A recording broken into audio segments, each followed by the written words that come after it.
So NFTs essentially are non-fungible tokens. What that means is it's part of blockchain technology where you get a unique node, and that node, just like other blockchain technology, will record all the ownership and everything else. But unlike cryptocurrencies, it would not be fungible.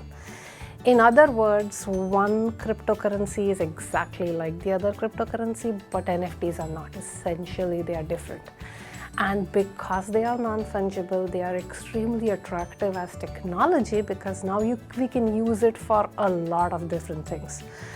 And everything I say after that is going to be sheer speculation. But right now, there are working papers that say we can use that technology for everything. I mean, right from buying something in virtual land or using it in video games to creating digital IDs, to having all of our personal record now transferred onto that digital ID. And remember, it is unique, so that will be like our digital social security code. So that's essentially what an NFT is. In more accepted form, it is used as, you take an image, you convert it into an NFT, and then you are the sole owner of that image. But essentially, what is more valuable just than that image is the code that is underneath it, because you're creating your unique token. You can overlap it with an image, you can overlap it with anything else like a video file, an audio file, but essentially that token is still yours. NFTs are different from cryptocurrencies because they are not fungible. In other words, cryptocurrency is, as it is introduced to us, is a currency, right? So $1 is exactly like another dollar. If I say, here's a dollar for you, you will be like, okay, it's a dollar, like any other dollar.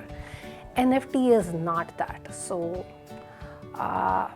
NFT is like a book, which will always be different from another book. And you can have versions of it, you can buy a copy of it, but essentially you know that the book is written by somebody. Now imagine in that if you could record that the book belongs to you as well. That's what an NFT is.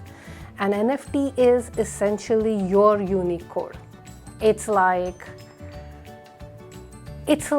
your social security number but online. It is inherently different. It is your digital fingerprint. So again, I think one of the most famous examples of NFT is when Jack Dorsey sold his tweet. It was listed for $45 million. It was sold for 2.9. Then it was down to a few thousands. But essentially, NFT can be anything. Like, you have this beautiful picture on the wall. I could take a picture of it and create an NFT. In this case, you have a physical asset, and I translated that into a digital asset by creating an NFT. Now, it doesn't need to have anything physical. It could just be online. It could be just a file online. It could be a video file online. It could be an audio file online. It is essentially anything that you can store digitally. I think there are tremendous advantages to technology. I think why they became so popular has to do with their inherent value, their advantage, but also that we are in this rush for cryptocurrencies, which is considered today's World Wide Web, or the gold rush of 2020. So in that sense, I think they're popular just because younger generation is more attracted to it. That's something they can relate to. As a generation of gamers, and even though I'm the late-end millennials, I can vouch for that. It's just attractive.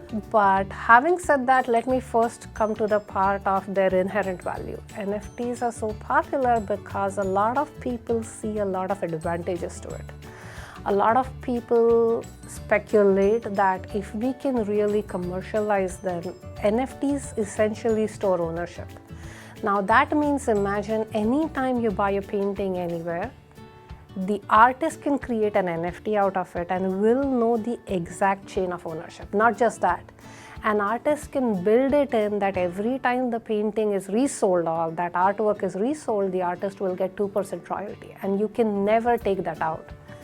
So essentially, it will transform the art market.